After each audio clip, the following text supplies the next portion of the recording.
Mudah-mudahan siang habis makan tidak terlalu membuat kita semua mengantuk ya. Tugas saya di sini akan menjelaskan mengenai peran ekokardiografi pada akut coronary syndrome. Sebelumnya saya mesti menjelaskan bahwa diagnosis akut coronary syndrome yang utama adalah yang tadi seperti sudah dijelaskan oleh Dr. Dasto, yaitu anamnesis, EKG, dan biomarker. Lalu sebetulnya peran ekokardiografi apa? Mungkin di sini kita bisa tahu ya. Saya akan jelaskan sedikit bahwa akut coronary syndrome itu sebetulnya adalah kondisi yang serius dan tanpa manajemen yang betul, outcome-nya jelek. Kemudian kita mesti cepat mendiagnosisnya, deteksinya mesti dini, karena setelah deteksi dini kita melakukan tata laksana yang tepat. Seperti yang dikatakan Dr. Dasto tadi, bahwa diagnosis ACS dengan anamnesis, EKG, dan biomarker itu tidak selalu gampang. Jadi hidup itu tidak selalu mudah. Jadi ada kasus-kasus yang kadang-kadang kita bingung, ini iya atau tidak. Mungkin pada kondisi tersebut kita memerlukan suatu tools lain. Kadang-kadang chest pain-nya tidak khas, seperti pasien-pasien yang sudah tua atau dengan diabetes mellitus tidak khas. EKG-nya kadang-kadang EKG ada ST depresi, ada T inverted, apakah ini karena akut coronary syndrome, karena tanda-tanda iskemia, atau karena stroke, pasiennya ada hipertensi. Nah itu kita tidak jelas. Biomarkernya juga kadang-kadang so kita tungguin, kita serial tapi nggak naik-naik juga. Nah itu membuat kita menjadi bingung. Nah, jadi sebetulnya ada tools lain yang bisa kita pakai. Ya, di sini ekokardiografi pada akut coronary syndrome itu mempunyai peran untuk mendiagnosis. Ini pada triase. Jadi sejawat-sejawat yang bekerja di UGD, ekokardiografi mempunyai peran dalam triase dan untuk konfirmasi diagnosis dan untuk menyingkirkan diferensial diagnosis. Kemudian pada akut coronary syndrome sering kita temukan adanya komplikasi, dan komplikasi ini kadang-kadang life threatening, sangat membahayakan jiwa, dan ini akan dapat dideteksi dengan cepat oleh ekokardiografi. Kemudian strategi manajemen dan stratifikasi resiko. Saya akan mulai dari, kalau tadi sejawat sebelumnya ada Dr. Yaya, ada Dr. Fauzi, ada Dr. Dasto juga menjelaskan mengenai bagaimana patofisiologinya akut coronary syndrome, aterosklerosis, kemudian lap pecah dan sebagainya. Kalau saya akan menyorot dari segi proses iskemik dengan deteksi dari cardiac imaging. Jadi kalau iskemik itu terjadi awalnya ada gangguan flow koroner ke miokard. Pada awal-awal ini disebut flow maldistribution.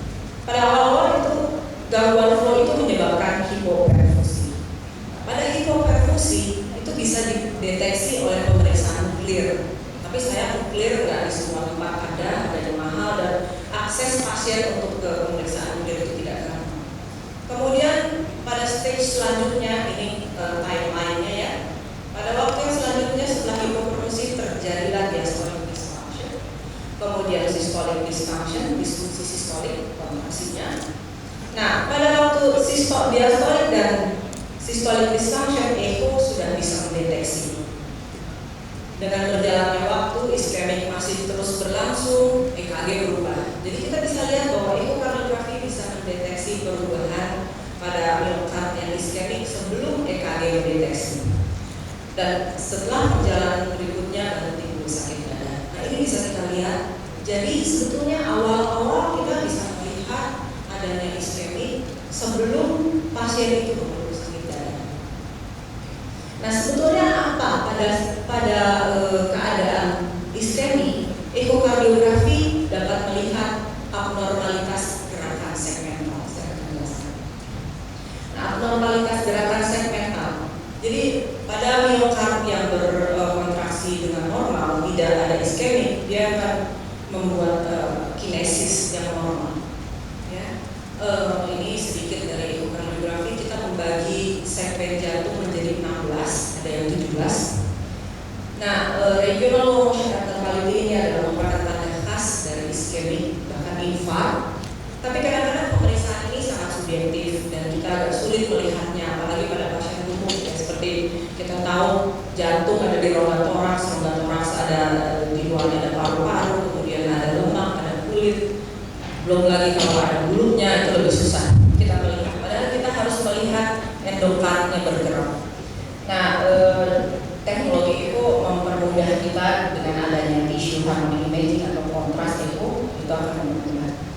Nah, yang perlu kita ketahui lagi bahwa segmen-segmen jantung itu berkorelasi dengan pembuluh darah koroner yang memperdarahinya. Jadi,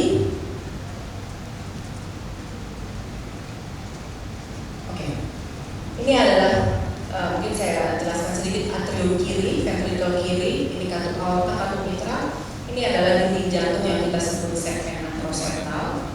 Kalau kita lihat di sini segmen anteroseptal ini diperdarahi oleh LAD, left anterior descending coroner. Sedangkan ini posterior wall. Di sini diperdarahi oleh RCA, right coronary artery, dan left coronary artery. Ini adalah contoh sedikit bahwa menggambarkan bahwa tiap-tiap segmen jantung itu punya koronernya yang memperdarahi. Nah, jadi kalau misalnya segmen ini tidak bagus, misalnya, kita bisa memperkirakan bahwa mungkin koroner bagian left anterior descending-nya ada masalah, ada penyebabnya. Sama seperti EKG ya, tapi kita bisa melihat kinetiknya. Nah, ini adalah contoh dari radial motion abnormality. Kita bisa lihat, ini apexnya tidak bergerak. Contoh di atas adalah yang normal. Kemudian kita, oke saya bisa jelaskan. Ini ventricle kiri, atrium kanan, ventricle kanan ini sama juga, cuman pada yang akinetik di daerah apex sampai aneurisma sudah turun. Kalau ini kita lihat yang bagus tadi, ventricle kiri juga. Kita lihat yang jelek seperti ini.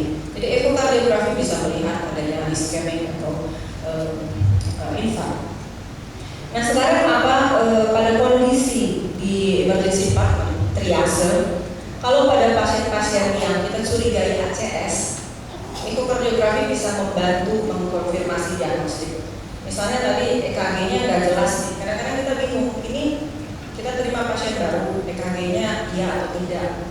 Coba deh ada EKG lama nggak, kita bisa bandingkan. Kalau misalnya ada EKG lama, bahwa perubahan EKG yang kita terima sekarang ini berbeda dengan EKG lama. Tapi tidak semua pasien mempunyai EKG lama yang kita bisa bandingkan.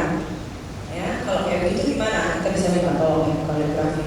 Kemudian atypical chest pain ini ACS atau bukan? Tadi seperti saya sudah jelaskan pada DM dan geriatrik itu nggak jelas. Ya. Kemudian pada chest pain, tapi kita nggak yakin ini chest pain-nya atau coronary syndrome atau tidak. Mungkin adik-adik dulu waktu mahasiswa atau sejawat waktu mahasiswa bisa tahu bahwa chest pain itu sakit dada itu bisa kardiak, bisa non kardiak. Yang kardiak chest pain itu bisa koroner atau non koroner. Nah itu semua kalau kita susun diagnosis diferensialnya akan banyak sekali dan itu akan bisa dibantu disingkirkan oleh ekokardiografi. Nah, sebetulnya yang paling berguna adalah pada pasien dengan clinical anamnesis dan EKG yang tidak jelas. Di sini dikatakan ada suatu studi yang menjelaskan bahwa pada pasien-pasien dengan simptom yang mengarah ke ACS, ini TTE, transthoracic echo, mempunyai 97% negatif predictive value dan 24% positif predictive value. Apalagi itu, tadi kan sensitivity dan specificity. Jadi kalau negatif predictive value artinya kalau kita periksa itu pasien hasilnya negatif, berarti 97% dari hasil yang negatif itu kita pikirkan dia benar-benar negatif. Jadi ini bagus untuk jadi kalau misalnya kita punya pasien yang kita bingung ini iya atau tidak, kemudian kita lihat hasil echo-nya negatif, maksudnya negatif itu tidak ada kelainan, tidak ada regional wall motion abnormality, maka 97% itu pasien memang tidak ada kelainan atau coronary syndrome, itu artinya. Jadi kebalikan tadi ya. Sedangkan sialnya dia 24% positif predictive value. Jadi kalau hasilnya positif ada gangguan gerakan jantung, cuma 24% yang betul-betul ACS, bisa ada hal lain, jadi false positifnya besar. Dilihat juga sensitivity dan specificity yang tadi sudah dijelaskan Dr. Pramujo. Di sini spesifisitinya 48%. Jadi false positifnya pemeriksaan echo ini besar. Kenapa? False positifnya ini bisa disebabkan penemuan echo yang positif bisa disebabkan karena ada transient myocardial ischemia, ini sebentar aja jadi ischemia terus balik lagi. Kemudian ada yang namanya hypertension, ada yang namanya myocardial scar, jadi dia udah infark lama, udah jadi scar. Kemudian ada myocarditis, ada non-ischemic cardiomyopathy, nanti saya ada contohnya. Kemudian kondisi lain yang disebabkan karena non-coronary. Nah ini penting, jadi normal systolic function pada waktu istirahat ini membuat kita agak lega sedikit, tapi tidak menyingkirkan diagnosis ACS. Kemudian evaluasi transformasi echo itu nggak bisa berinisial diagnosis, tetap anamnesis EKG dan biomarker.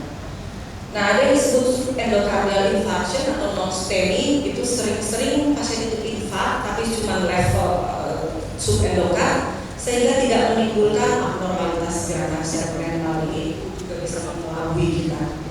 Jadi ada saya ambil dari textbook sini. Pada pasien-pasien dengan chest pain dengan EKG yang non-spesifik dengan biomarker yang normal, kalau kita lakukan transtorasi echo normal, sebaiknya kita lakukan dobutamine stress echo dalam waktu 5-6 jam. Dari dobutamine stress echo mempunyai sensitivitas dan spesifisitas yang lebih baik, beda sama tadi. Kalau tadi echo biasa, kalau dobutamine stress echo itu pasiennya dikasih dobutamine untuk dipancing supaya beban jantungnya meningkat. Setelah beban jantungnya meningkat, kita akan meningkatkan spesifisitas pasien tersebut.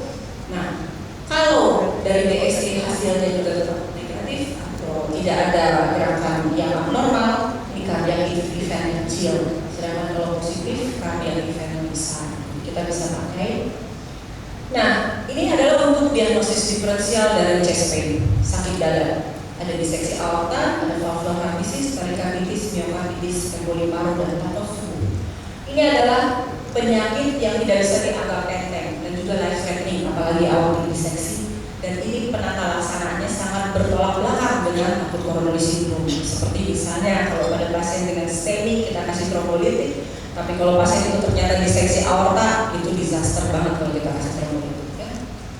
Ini adalah contoh gambar ekokardiografi, mungkin saya bisa lihat. Ini adalah ventricle kiri, ini adalah aorta yang besar, dan kita lihat garis putih ini adalah menandakan adanya diseksi aorta. Jadi kalau ada pasien dengan chest pain, kemudian kita intip echonya ada gambaran aorta yang dilatasi, tentu saja ini akan dikerjakan oleh seorang kardiolog ya. Tapi sejauh yang tertentu ini hanya untuk sharing pengetahuan.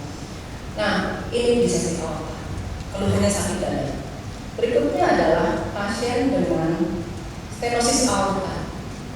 Aortanya sempit, ini nggak ada hubungannya dengan mau dikasih trombolitik, mau di primary PCI, segala macam nggak ada. Ini katupnya yang mesti diganti, ya. Keluhan utamanya juga chest pain. Kemudian ini adalah contoh dari regional motion abnormality, dan ini adalah contoh emboli paru. Emboli paru adalah penyakit yang juga tiba-tiba datang menyebabkan sakit dada, dan ekokardiografi bisa menunjukkan suatu sign yang khas namanya coronal sign, yaitu bisa tolong diklik dari sini. Gerakan apex ventricle kanannya yang hiperkinetik, sedangkan yang lainnya yang akinetik mungkin nggak bisa bergerak lagi. Oke, kita lihat dulu ya. Ininya bergerak aktif tapi yang lainnya tidak. Ini ventricle kanan. Nah, ini adalah penyakit yang aneh, tapi ada. Ini yang disebut Takotsubo atau cardiomyopathy apical ballooning, atau yang karena stres. Pada pasien-pasien apical ballooning cardiomyopathy atau stress induced cardiomyopathy, biasanya koronernya normal. Biasanya pada perempuan yang usianya middle up karena stres mencetusnya. Jadi kita bisa melihat bahwa kontraktilitas jantungnya jelek. Tapi kalau kita koronernya normal dan sebentar saja itu semua sudah kembali ke normal. Nah ini juga menimbulkan sakit dada. Ya, ini kita bisa pikirkan juga dengan kateterisasi dan ekokardiografi. Nah sekarang komplikasi. Ekokardiografi bisa mendeteksi komplikasi. Kalau pada pasien-pasien dengan akut coronary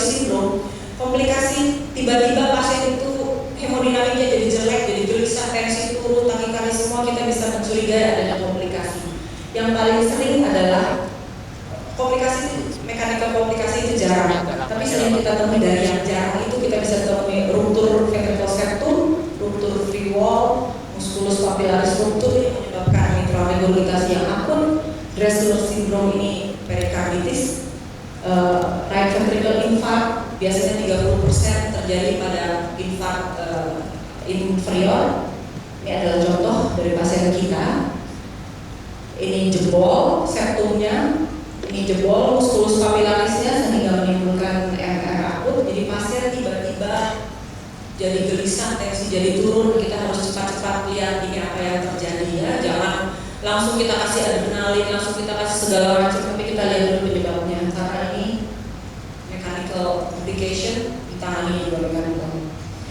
Nah, American Society Echo sudah membuat appropriateness tuh, jadi dikatakan bahwa pemeriksaan ekokardiografi pada akut chest pain dengan non-diagnostik ECG pada kondisi iskemik yang berkelanjutan dan bila kita mencurigai ada komplikasi, itu ekokardiografi appropriate dilakukan.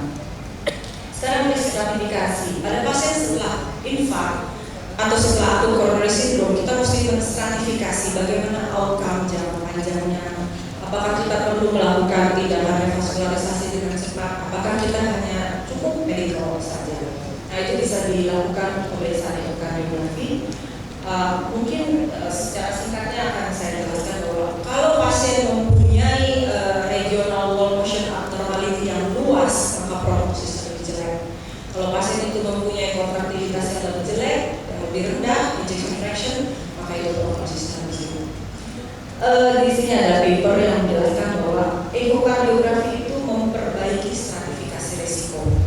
Ini kita bisa lihat bahwa abnormal echo, kalau tulisannya terlalu kecil, ini dia mempunyai sensitivity 83% dan negatif predictive value 85% untuk memprediksi cardiac event 400 hari ke depan setelah serangan. Dan di sini kita bisa lihat bahwa kalau ini kemampuan memprediksi ya. Kalau dengan klinis saja kemampuan memprediksi sekian, bila ditambah EKG lebih tinggi lagi. Bila ditambah clinical EKG dan ekokardiografi, maka dia akan lebih kuat lagi untuk memprediksi outcome. Sini kita lihat kalau ekokardiografinya normal, event free survivalnya sekitar 0,8, sedangkan kalau abnormal ini sudah separuhnya dalam waktu 400 hari. Nah, mungkin saya nggak tahu sebelumnya sudah dibicarakan mengenai TIMI Gray score.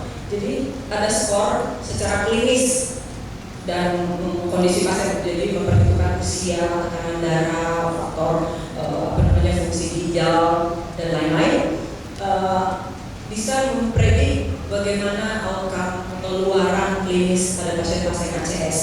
Yang saya akan detail.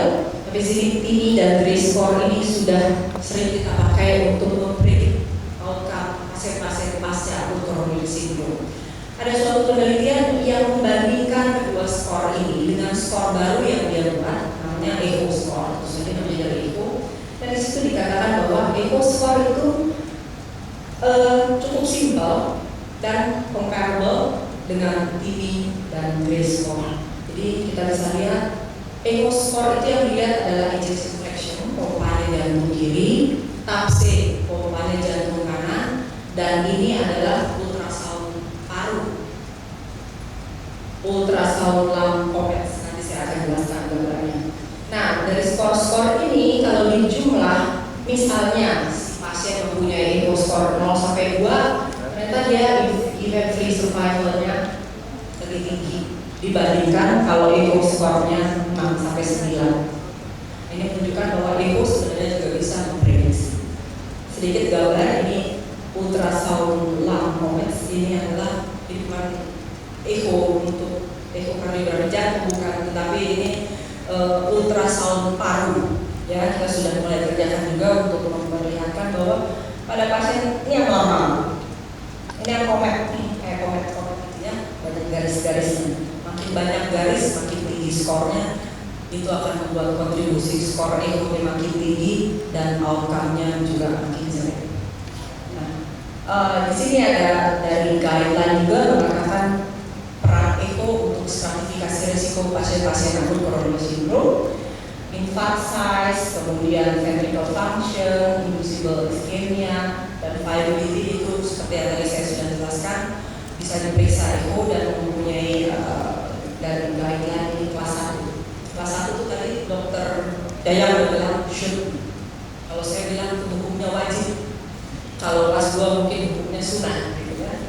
Nah sekarang take message-nya adalah ekokardiografi bisa digunakan secara cepat untuk mendeteksi adanya regional motion abnormality yang diakibatkan karena infark atau ischemic. Ya, pada pasien-pasien yang untuk menstratifikasi pasien-pasien risiko rendah atau risiko tinggi dan untuk melihat komplikasi dan memprediksi diagnosis. Dan ekokardiografi ini sebetulnya lebih bermanfaat pada pasien-pasien yang dengan kecurigaan klinis yang tinggi, tapi EKG non-diagnostik dan enzim jantungnya juga non-diagnostik. Oke, sekian, terima kasih.